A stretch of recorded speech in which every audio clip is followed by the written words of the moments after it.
Hechos 13, 1 al 12. El título de este mensaje es La guía del Espíritu Santo. Ok, vamos a ver cómo el Espíritu Santo guía, por cierto, a la iglesia, cómo guía también nos guía a nosotros como individuos. Y las guías son realmente cosas muy importantes. ¿Alguna vez te has aventurado a armar un mueble o algo por el estilo, según tú, porque estaba muy fácil sin el instructivo o sin la guía? Sí, yo creo que todos, ¿verdad? Los hombres en particular como que se nos hace muy fácil no, pues, he armado otras cosas más difíciles, ni modo que no lo pueda armar. Y te aventuras, ¿no? A moverle, pero a mitad de trayecto de armar te das cuenta que, pues, vaya, no le estás armando. O a lo mejor compraste un celular, un dispositivo nuevo que te gustaba mucho y nadie lee las guías de... Compras un reloj y no es como que, bueno, voy a ver el instructivo, o sea, sabes cómo funciona según tú, ¿verdad? Y luego te topas con el instructivo y te das cuenta que hay ciertas características que no habías captado dentro de pues, la manera en que se usa ese dispositivo.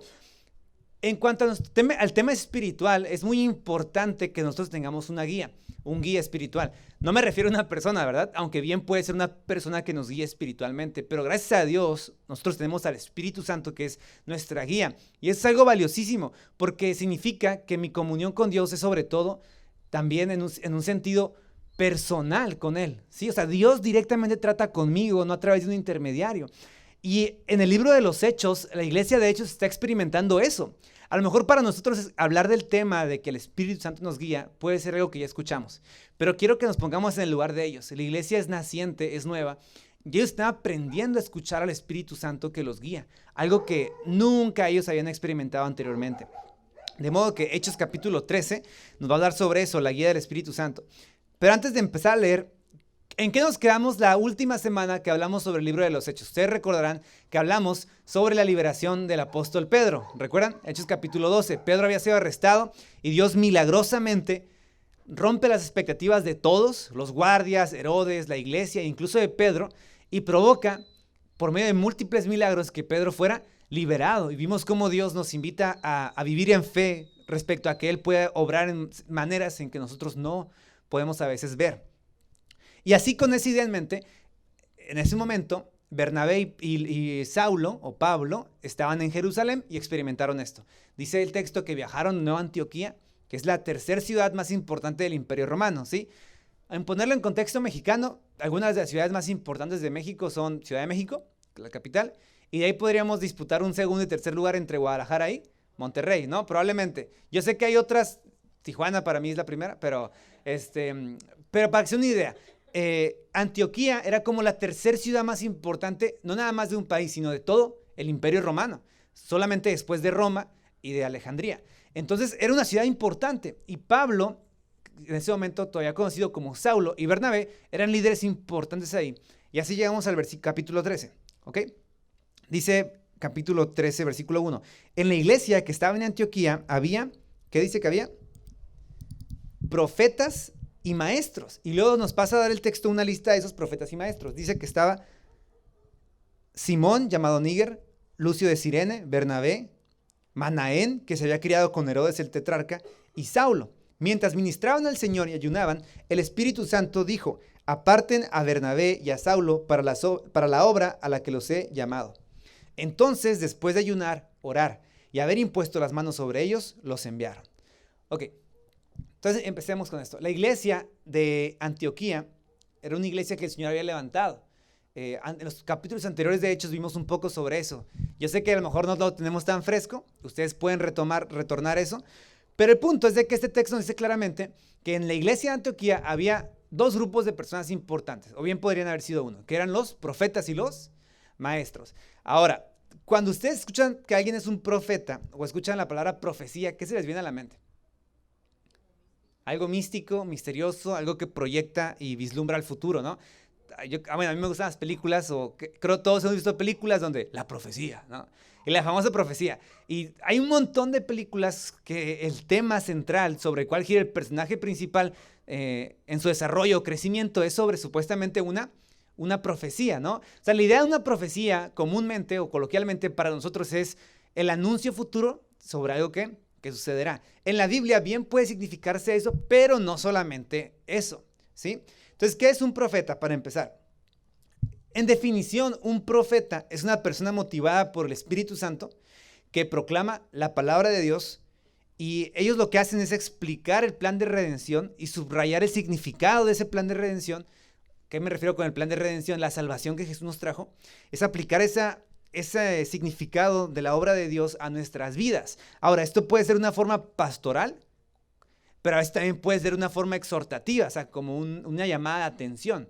De modo que un profeta es esa persona que comunica un mensaje de parte de Dios. En el Antiguo Testamento hay varios profetas importantes: Isaías, Jeremías, Ezequiel, Daniel, son algunos de ellos, ¿verdad? Y ellos tenían una palabra en común que decían siempre antes de hablar en nombre de Dios, y era: así dice el Señor. De modo que esa es la idea de un profeta. En el Nuevo Testamento, la profecía tiene un poco de variaciones porque el propósito va encaminado a algo diferente, ¿ok? Entonces había en la iglesia de Antioquía profetas y maestros. ¿Qué es la función de un profeta en esencia?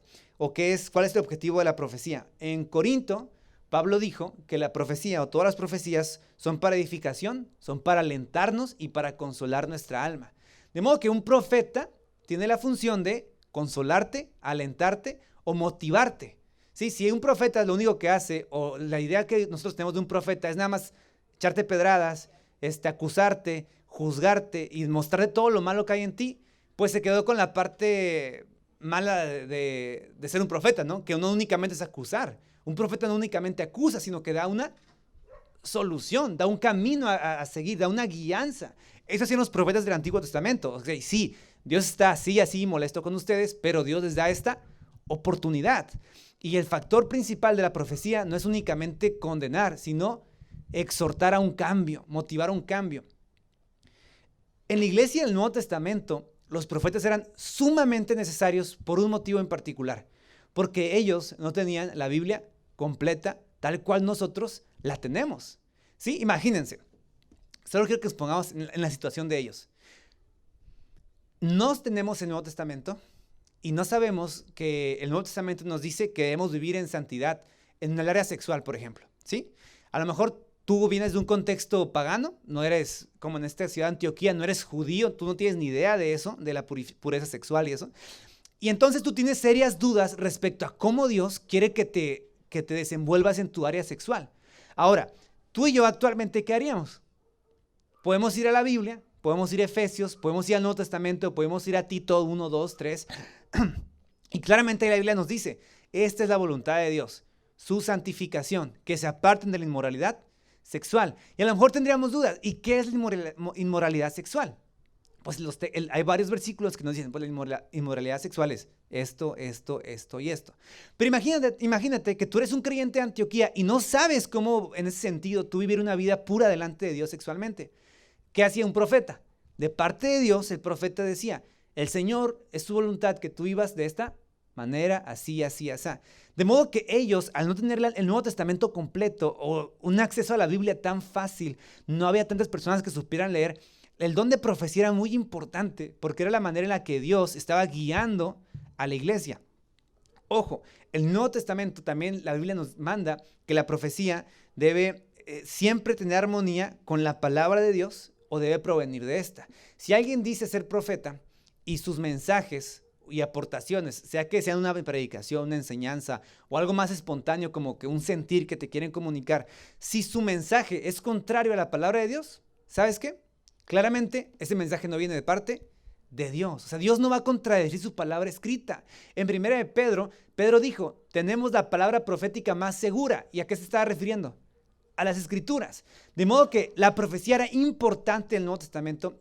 Al día de hoy creo sigue siendo importante y Dios la puede usar todavía, pero siempre subordinada a la palabra de Dios. Pero otra vez, en ese momento, ellos necesitaban un profeta, necesitaban profetas. También dice que en la iglesia de Antioquía había maestros. Un maestro, ¿qué hace? Toma el consejo de Dios, toma la palabra de Dios y la expone para que nosotros podamos entenderla y vivirla, para que nosotros podamos tomarla y hacer de la palabra de Dios nuestro consuelo, nuestra esperanza. Todos los pastores regularmente son maestros y muchos maestros, por cierto, pueden ser profetas. Así que en ese momento ellos lo que hacen es aplicar la palabra de Dios a tu vida. ¿Lo has sentido en alguna ocasión? Que alguien está predicando, escuchas una predicación y Dios te está hablando, o sea, a ti. En lo personal, sientes que lo que se está diciendo es algo que está golpeando en tu corazón, en tu conciencia. Dios está Dios está usando a esa persona como un maestro, como un profeta, para impregnarnos de su palabra. Y la iglesia de Antioquía tenía maestros y profetas. Porque, ojo, Dios cuando crea una iglesia, Dios la provee de todos los medios necesarios para que esta iglesia subsista, ¿sí? Por ejemplo, yo me he dado cuenta con nosotros, hemos estado creciendo, pero cada vez hay personas que nos pueden ayudar en áreas diferentes dentro de la congregación, ¿sí? No es el trabajo de uno, no es el trabajo de dos o de tres. Dios poco a poco nos va formando, nos hace crecer y nos va involucrando en su obra en niveles de mayor o menor medida, pero siempre toda la iglesia se involucra porque Dios va creando y va dotando de la iglesia lo que necesita. Y aquí Dios dotó a esta iglesia de profetas y de maestros. Y luego, si observamos el texto, se nos da una lista muy interesante de estas personas. Fíjense, vamos a leer los nombres ahí. Bernabé. Nos pausamos poquito. ¿Quién era Bernabé? Bernabé era un descendiente de levitas. O sea, su familia era familia de sacerdotes. O sea, él tenía ya un cierto contacto con Dios y con esta percepción de la religión, con la santidad. Pero ahora él encontró a Cristo y ahora siendo cristiano, él ejecuta su ministerio. La siguiente lista dice que se llama Simón llamado Níger. Ahora, ojo, esa palabra Níger, la traducción directa español es el negro. O sea, así le decían, Simón el negro. Probablemente, pues, porque era afrodescendiente o quizá africano, ¿no? El que está al norte de África. Ahí cerquita donde estás desarrollándose esa historia. Entonces, ¿por qué le decían así? No por maldad, simplemente era una manera de referirse en un tiempo donde había tantos Simones, ¿no? O sea, Simón, fíjense, hay un Simón, ya vimos anteriormente, que se llama Simón el mago. Hay dos Simones en los discípulos. Uno es Pedro, por ejemplo. Entonces hay varias personas que tienen este nombre de Simón. De modo que es bastante diverso este grupo de dirigentes de la iglesia, ¿verdad? Tienes a Bernabé, tienes a Simón el negro, tienes a Lucio de Cirene, que Cirene es el norte de África. Luego tienes a Manaén, que dice el texto que se había criado con Herodes el tetrarca. Ahora, proyéctate esto. Hay gente que tiene la oportunidad de educarse en un nivel muy alto, en un estrato económico y social muy alto, ¿no? No es, por ejemplo, decir lo mismo, con todo respeto, estudié en la UABC que estudié en el TEC de Monterrey, ¿verdad? O sea, para muchos esa proyección ya nos hace decir, si estudias en el TEC, pues uno, o te ganaste la beca o tienes mucho dinero, o sea, no hay de otra. Y ahora, por supuesto, es muy diferente decir, estudié un doctorado en el TEC de Monterrey, estudié un doctorado en Harvard. O sea, el asunto mentalmente para nosotros implica de que hay un acceso más privilegiado.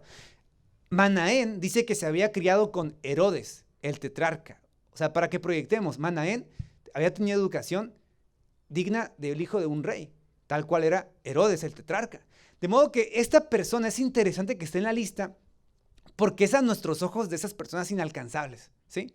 Esa gente que dices tú, tiene tanto dinero, tiene tanto poder que ni de chiste Dios entra para ellos probablemente en su cabeza.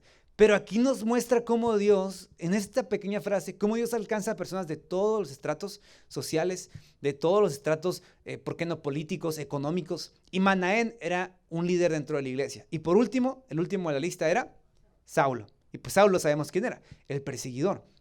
Y el texto nos cuenta que mientras la iglesia estaba ministrando, el Señor les dijo, el Espíritu Santo habló por medio seguramente de algún profeta, y que les dijo, aparten a Bernabé y a Saulo para la obra que los he llamado. Otras versiones dicen, aparten para mí a Bernabé y a Saulo. Bernabé era el primero de la lista y Saulo el último. O sea, Dios puede usar tanto al primero como al último, si su misión es esa. Y entonces la iglesia, escuchando la voz del Espíritu Santo, dice que los apartan, imponen las manos sobre ellos, pero antes de hacer eso, dice que ayunaron y que oraron. Ok, aquí estamos en este texto tocando varios temitas que son interesantes de profundizar un poquito. El ayuno, ¿qué es el ayuno? A lo mejor tú solo piensas ayuno intermitente, o sea, para enflacar o cuál es el propósito del ayuno. Sí, a lo mejor si tú vienes de un contexto cristiano o algo, a lo mejor entiendes que la palabra ayunar, o más bien la costumbre judía del ayuno, era la costumbre de negarse o privarse de alimentos y en algunas ocasiones, algunos lo hacían hasta de líquidos, ¿no? Claro, por periodos razonables. Pero entonces el ayuno era eso, privarse de alimentos. ¿Con qué motivo? Muchas personas ven, o podemos ver a veces el ayuno como unas pulsadas con Dios, ¿no? Como que te agarras con la mano con Dios y si le quieres ganar a Dios respecto a una petición o respecto a algo, Tú ayunas y eso de alguna manera como que le dobla la mano a Dios. Hay gente que tiene un problema y ¿qué hace? Ayuna, pero con la motivación incorrecta, porque piensa que al ayunar Dios va a decir, oh, mira cómo ayuna, ¿no? O sea, sí le voy a hacer paro, o sea, sí le voy a ayudar un poquito porque veo que se está esforzando. El ayuno no tenía ese propósito en lo absoluto. Ahora, en la Biblia ciertamente hay ejemplos donde hay una crisis y la gente ayunaba, pero no para obligar a Dios a hacer algo, sino para disponer su vida de decir, Dios, tú eres lo único que necesito, yo me rindo ante ti. No, el alimento no es nada comparado contigo. Yo quiero estar dispuesto y sensible a tu voluntad. En el ayuno, cuando lo practicamos, renunciamos como al mundo material y nos aferramos a Dios como diciendo, no necesito nada de esto, Dios, por al menos unas horas, por al menos unos días, y quiero depender únicamente de ti. Ojo, si yo ayuno, la idea es que pueda aprovechar esos tiempos en los que no estoy comiendo para acercarme a Dios. Tampoco se trata de matarme de hambre para cumplir y decir, yo ya ayuné. Por eso el ayuno es uno de esos temas en el Nuevo Testamento en particular que no se nos indica de una manera obligada. Pablo dice, oren sin cesar, pero en ninguna parte vas a encontrar un mandamiento expreso que te diga, ayuna sin cesar. ¿Lo recomiendo yo? Claro que sí. Creo que es bueno espiritualmente, por supuesto, pero debemos tener cuidado con la manera en que lo vemos. La iglesia dice que cuando el Espíritu Santo les habló, ellos hicieron primero algo. Ayunaron como alejándose del mundo, pero después dice que oraron como acercándose a Dios para que Dios los guiara si ellos tenían que tomar esta decisión importante de enviar a Bernabé y a Saulo al mundo gentil a que compartieran el evangelio. Dice que lo hicieron, impusieron las manos y los enviaron. Y el versículo 4 va a empezar. Aquí empieza el primer viaje misionero de Pablo, ¿sí? Hasta ahora el evangelio ha llegado lejos, pero ahora el evangelio va a llegar hasta lo último de la tierra. ¿Recuerdan la promesa de Jesús? El evangelio va a llegar ¿a dónde? O dijo, ustedes vayan y prediquen el evangelio ¿a dónde? Primero dijo a su región, Judea. Luego, un poquito más lejos, Samaria. Luego, todo alrededor, ¿no? Judea, Jerusalén, Samaria, Judea. Y luego dijo, hasta lo último de la tierra. Aquí el evangelio realmente está empezando a expandirse hasta lo último de la tierra y el Espíritu Santo es quien está guiando esto. No ideas humanas. Dios, Espíritu Santo, es quien está guiando esto. Versículo 4. Aquí hay un mapita que va a aparecer en la pantalla. Ustedes lo van a ver ahí. A lo mejor les da un poquito más la idea de qué estamos hablando, porque vamos a hablar de algunas ciudades, ¿sí? Entonces dice que ellos, enviados por el Espíritu Santo, otra vez, enviados por el Espíritu Santo, descendieron a Seleucia, ya vieron la costita, es la costa, y de allí dice que se embarcaron para Chipre. Entonces, Chipre es una de las islas más importantes del Mediterráneo. ¿Cómo explicárselas aquí? Ok, ubican la isla de Sicilia, ¿sí? Sicilia, ¿no? La isla de los mafiosos en Italia. Ok, está a menos de 1000 kilómetros de ahí. Para que se den una idea, está Italia, abajito está Sicilia, dirán los italianos, y como unos 1000 kilómetros rumbo al este está esta isla de Chipre. Entonces Pablo y Bernabé se encaminan de la costa y llegan a la isla de Chipre. Y ahí llegan a una ciudad que se llama Salamina. Esos nombrecitos, ¿verdad? Pero bueno, ahí estando en Salamina, ellos comienzan a predicar la palabra de Dios. Y dice el texto, versículo 5, que al llegar a Salamina proclamaban la palabra de Dios en las sinagogas de los judíos y también tenían de ayudante a Juan. Ojo, este Juan es Juan Marcos, no el apóstol Juan. Juan Marcos es quien escribió el libro del Nuevo Testamento que se llama Marcos. Entonces aquí seguramente estaba más joven y va con ellos. Versículo 6 dice, después de haber recorrido toda la isla hasta Pafos, ¿ya vieron el mapita? O sea, la otra costa, tal cual, al otro lado de la isla, encontraron a cierto mago, un falso profeta judío llamado Bar Jesús. Nombrecito, ¿verdad? Bar Jesús. 7. Este estaba con el procónsul Sergio Paulo, hombre inteligente, y este hizo venir a Bernabé y a Saulo y deseaba oír la palabra de Dios. Pero Elimas, o sea, Bar Jesús, el mago, pues así se traduce su nombre, se les oponía, tratando de desviar de la fe al procónsul. Entonces, de modo que aquí estamos en que Pablo y Bernabé han recorrido toda la isla predicando. El texto no nos dice si muchas personas y pocas se estaban convirtiendo, pero ellos estaban cumpliendo la misión a la que la iglesia los había encomendado, a la que el Espíritu Santo los había guiado. De pronto llegan a una ciudad muy importante donde está habitando el procónsul. Un procónsul a nuestros ojos sería algo así como un delegado federal, ¿sí? Un delegado federal es, vaya, como su nombre lo dice, alguien encargado de velar por los intereses, programas, etcétera, del gobierno federal en una región. Entonces, un procónsul era un hombre, regularmente un militar, a veces nombrado por el Senado para que administrara toda una región. En pocas palabras, era el rey de esa región, ¿sí? Él era la máxima autoridad judicial y en cuanto a todo. Y este hombre, un procónsul, un hombre, dice, inteligente, un hombre preparado, por supuesto, tenía el interés de oír lo que Pablo, Saulo y Bernabé predicaban. Así que los manda a llamar. Seguramente este hombre era bastante supersticioso porque el texto nos dice que con él estaba ¿quién? Un mago, ¿sí? Un tal mago Bar Jesús, que por cierto era judío. O sea, este hombre, no sé, a lo mejor le leía las manos, las cartas. Al procónsul como que le gustaba estar sensible al tema espiritual y este mago lo ayudaba, según, con ese fin, como que le enredaba ahí la cabeza. Cuando Bernabé y Saulo llegan, ellos están con él hablando, quizá predicando el evangelio, que Jesús vino, murió en la tierra por nuestros pecados, que resucitó, que los envió a toda la tierra. Pero Bar Jesús, ¿qué hacía? El texto dice que lo confundía. O sea, fíjense, por un lado, Pablo y Bernabé estaban predicando el evangelio, pero este hombre por otro lado estaba confundiendo el evangelio. Ojo, a nuestras vidas esto puede ser así a veces, ¿sí? Por un lado estás escuchando el mensaje del evangelio, estás aprendiendo de Dios, pero puede que haya una fuente externa, secundaria, puede ser un amigo, puede ser, no sé, algo que en lugar de ayudarte a crecer en tu fe, ¿sabes qué está haciendo? Únicamente minando tu confianza en el evangelio. Ojo, hay que tener cuidado con eso. Bernabé y Pablo se dan cuenta de que este hombre está impidiendo que el procónsul escuche y que finalmente crea en el evangelio, porque él estaba siendo convencido. Y dice que entonces Elimas se oponía. Pero algo pasa aquí, versículo número 9. Dice que entonces Saulo, llamado también Pablo, lleno del Espíritu Santo, dice que fijó la mirada en él, en el mago. Proyecten eso, ¿ok? Pablo hasta aquí ha tenido un rol secundario, se llamaba antes Saulo, el último de la lista. Siempre se nombra a Bernabé y después a Saulo, pero ahora el libro de Hechos está tornándose hacia el personaje que va a tener relevancia en todos los siguientes capítulos, que es Pablo. Y aquí Pablo, solo proyecten eso, está viendo al mago y le dice lo siguiente, versículo 10. Son fuertes palabras, ¿eh? Dice, tú, hijo del diablo, ¿sí? Que estás lleno de engaño y de fraude, enemigo de toda justicia, ¿no cesarás de torcer los caminos rectos del Señor? Ahora la mano del Señor está sobre ti y te quedarás ciego y no verás el sol por algún tiempo. Y al instante niebla y oscuridad cayeron sobre él e iba buscando quien lo guiara de la mano. Son palabras duras, ¿no? Te imaginas poco te imaginas ese tipo de palabras de la boca de un predicador, de un pastor. O sea, imagínense que alguien llega aquí, hijo del diablo, ¿no? O sea, es una manera fuerte de referirse a alguien, pero era lo que estaba diciendo Elimas. O sea, si se ponen a pensar, esto no era un juego entre Pablo y Elimas, era realmente un reto entre un alma, pero entre Dios hablando vida y ¿quién?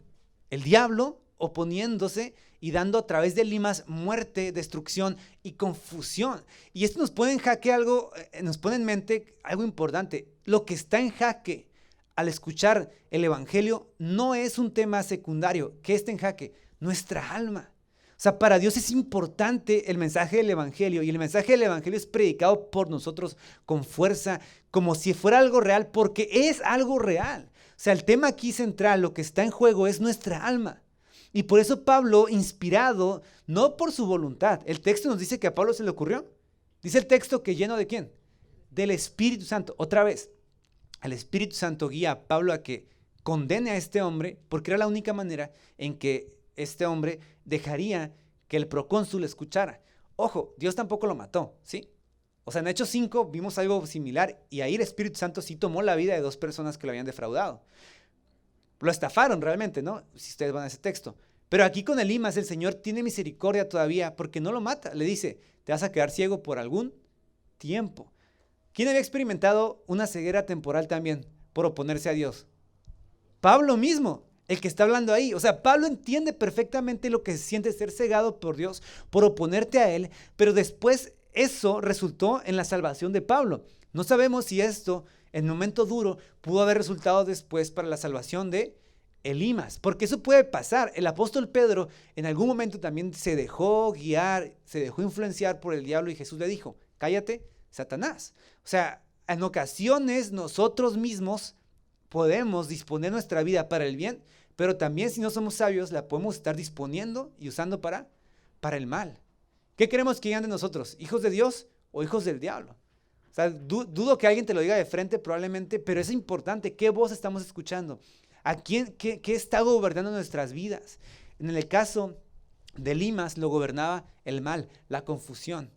Y a lo mejor ni siquiera le decía al procónsul, no, el diablo es quien vive o algo así. No, a lo mejor simplemente eran detallitos, pero estaban haciendo que esa persona se confundiera más.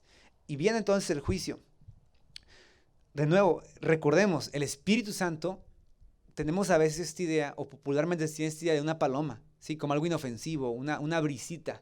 El Espíritu Santo es Dios con nosotros, es Dios mismo que ejecuta misericordia, convenciendo aquí al procónsul, pero también puede ejecutar juicio si nosotros no tomamos en serio quién es Él.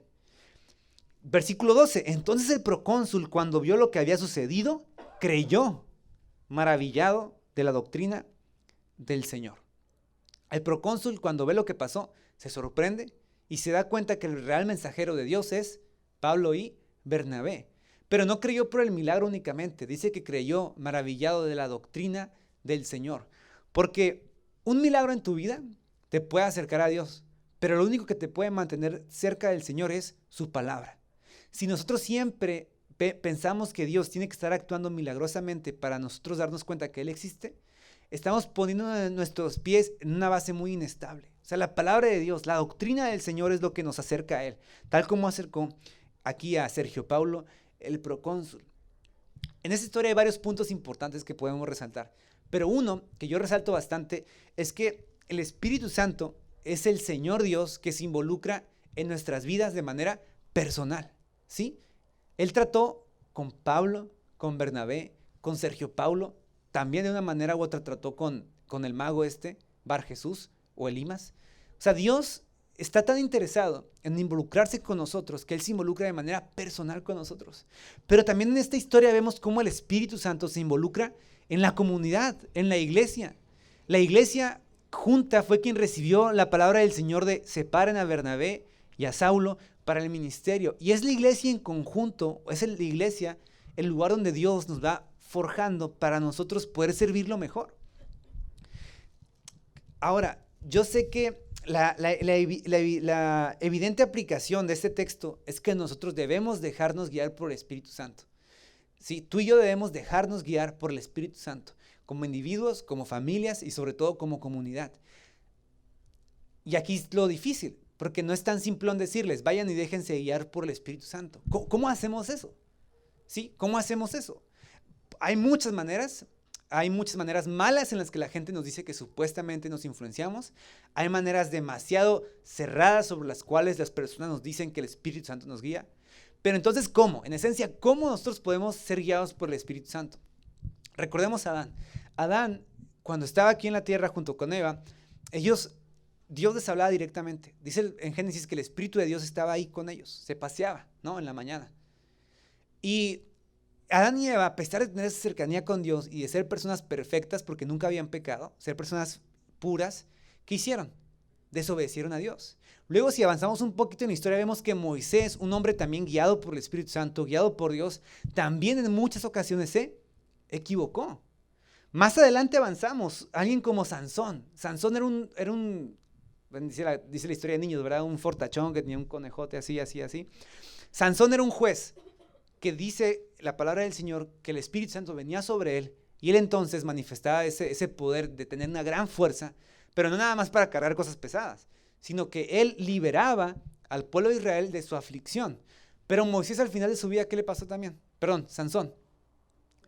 También perdió todo. Su pecado, su desobediencia, su falta de sensibilidad al Espíritu Santo que estaba en él, lo hizo descuidarse y él falló. Finalmente tuvo opción de redimirse. Pero ser sensibles al Espíritu Santo como humanos, de una vez se los adelanto, es imposible porque el pecado nos estorba. Va a ser imposible que tú y yo digamos un día, yo soy 100% guiado en cada decisión, en cada aspecto de mi vida, en totalidad por el Espíritu Santo. Eso quisiéramos, pero nuestro pecado nos imposibilita. A veces nuestra necedad nos imposibilita. Dios está diciendo por aquí, y es evidente que Dios te está llevando por ahí. Y tú dices, por acá. De modo que poner esta carga pesada sobre nosotros es difícil, pero es posible. ¿Por qué? Jesús lo hizo posible. Jesús, cuando estuvo aquí en la tierra, Él era un hombre guiado realmente por el Espíritu Santo. La Biblia nos dice que el justo por la fe vivirá. Y Cristo vivía también, ¿por qué? Por la fe. Él, siendo el justo, vivía por la fe. Es decir, Jesús no se levantaba todos los días como sabiendo ya qué hacer.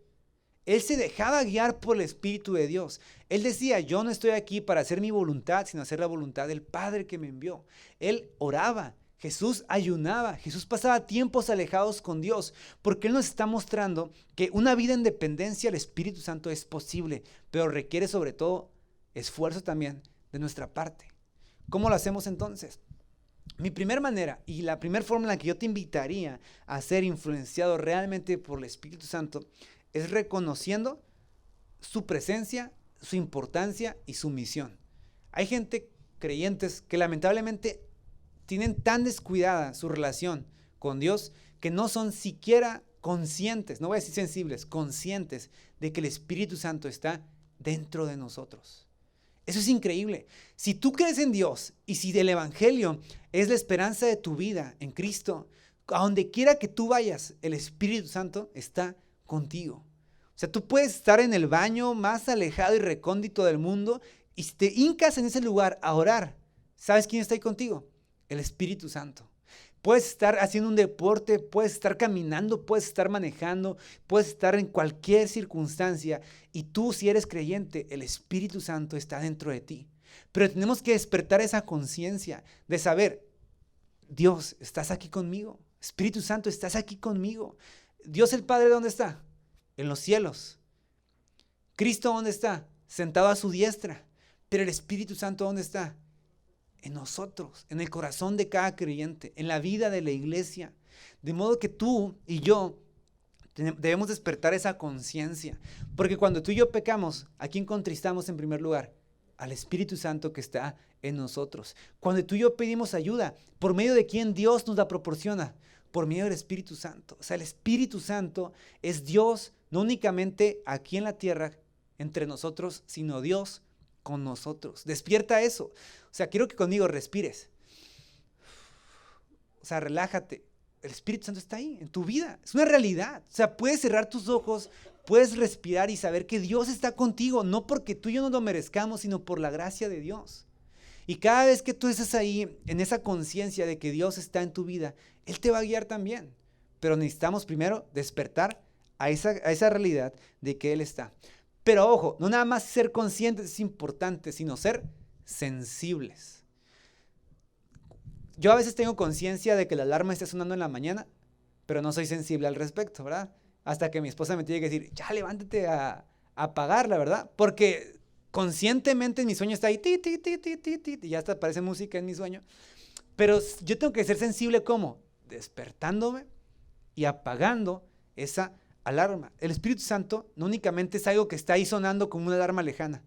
Tú y yo debemos ser sensibles a lo que Él nos está llevando a hacer y dejarnos guiar. Ojo, ¿cómo? Porque yo sé que suena medio místico. ¿Cómo nos dejamos guiar por el Espíritu Santo? Primero, a través de su palabra, tan simple y claro como es. Va a haber ocasiones donde vas a abrir la Biblia y vas a leer el texto que ya leíste 100 veces antes, pero en ese momento el Espíritu Santo vas a sentir que está golpeando tu corazón con fuerza. ¿Qué tienes que hacer tú? Y yo, ser sensibles. Un ejemplo clarísimo en la que muchos fallamos en ocasiones. Santiago decía que la boca es un pequeño miembro chiquito, la lengua, pero que puede incendiar todo. Salomón decía también, es más importante el hombre que conquista su voluntad a aquel que conquista una ciudad. A veces es muy difícil para nosotros como cristianos dominar nuestra boca y nuestra lengua. La verdad. Pasa un accidente, vamos a hacer un hecho de tránsito, ¿verdad? Se nos atraviesa. ¿Y qué pasa a veces en nuestro corazón? Si vas solo, a lo mejor una serpiente sale de tu boca. A lo mejor a veces te enojas con algo y rápido las groserías brotan de ti. No, a veces me sorprende cómo mi mente es rápida para pensar groserías. Digo, más allá de decirlas, inmediatamente se te ocurren los insultos. Te doy un ejemplo únicamente. Hay veces que vas a abrir la Biblia y que Dios te va a decir claramente con que ninguna palabra corrompida salga de tu boca. Ok, ahí está el Espíritu Santo hablando, pero tú como yo somos sensibles a eso, obedeciendo. Y es un ejemplo, pero va a haber muchos momentos donde tú vas a ver cómo el Espíritu Santo te está hablando a través de la Biblia y tú puedes tomar esas promesas y decir, quiero ser sensible a esto, quiero vivir esto. En las fuerzas del Espíritu Santo es posible. Dios nos guía, primeramente, Espíritu Santo, a través de su palabra. ¿Tienes una duda? ¿Tienes algo que hacer? Ve a la palabra, refúgiate en él. Vas a ver cómo Dios abre ese tesoro. Pero como todo tesoro, para sacarlo a una mina tienes que escarbar. A veces cuesta, a veces no es tan fácil, pero si tú estás perseverando, vas a ver cómo Dios te habla. Vas a ver cómo Dios te está guiando. Vas a sentir cómo ser, en este caso, como Pablo, como Bernabé, en que Dios te está guiando. En segundo lugar, por supuesto, Dios nos guía a través de la iglesia. En la iglesia, Dios nos habla. En la congregación, Dios nos habla. Dios nos confronta. Dios nos muestra a través del ejemplo de otra persona cómo debemos actuar, cómo debemos vivir. Debemos ser sensibles a cómo Dios, a través de su iglesia, nos está guiando. Por ejemplo, aquí en el capítulo de Hechos, cómo Dios envió misioneros en el contexto de la iglesia. Dios le habló a la iglesia y dijo, aparten a Bernabé y a Saulo para el ministerio. ¿Tú quieres servir a Dios? Probablemente. Yo quiero servir a Dios. No esperes que alguien te diga. A lo mejor estás esperando que alguien se acerque y te diga, Dios dice que vas a servirlo en esta área. O a lo mejor estás esperando que en la iglesia te digan, Dios dice que esto. En la iglesia, Dios a veces nos guía a través de su espíritu, creando las condiciones adecuadas para servirlo. Si en tu iglesia tú ves una necesidad en particular en algún tema, ¿sabes? A lo mejor Dios te está dejando verla y únicamente a ti, porque ¿quién la puede suplir? Tú. El Espíritu te está guiando a través de la iglesia a suplir esa necesidad que ves. Si en tu iglesia ves una deficiencia, ves algo en lo que podemos mejorar, si el Espíritu Santo te está hablando a ti, déjate guiar por eso y puedes comunicarlo. Puedes tener esa confianza de hablar con otros hermanos, ojo, no murmurando, ¿verdad? Sino hablando directamente con alguien y decir, oye, como que esto, Dios puede estar guiando tu vida así, pero tienes que despertar a ser sensible y a actuar. Y también Dios nos va a guiar en ocasiones a través de nuestra relación personal con Él. ¿Cómo? Y aquí sí quiero entrar a un tema un poquito más sensorial. Pero va a haber ocasiones donde no vas a ver un texto quizá tan claro. No vas a ver quizá una dirección tan clara. Pero Dios también puede poner en tu vida lo que a veces se conoce como un sentir. Dios puede impulsar tu vida. Dios puede estar moviendo tu vida. Me refiero a algo, por supuesto, acorde a la palabra de Dios, algo digno, algo justo, algo santo. Pero Dios puede estar impulsando tu vida hacia eso. Y si tú eres sensible a eso, Dios te puede usar. Yo la verdad tenía en algún momento de mi vida un poquito de duda sobre esto, ¿verdad? Porque por algunas malas experiencias decía, ¿será que sí?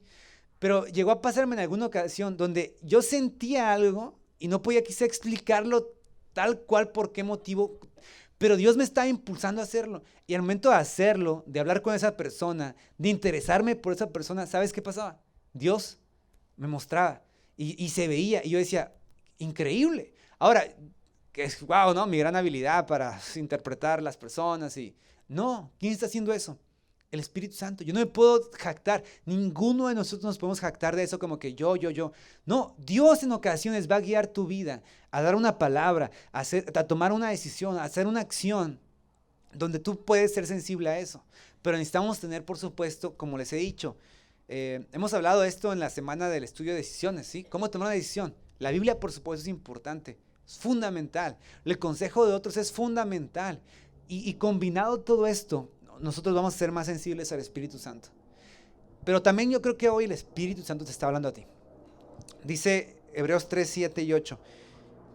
Como dice el Espíritu Santo, si ustedes oyen hoy su voz, no endurezcan su corazón.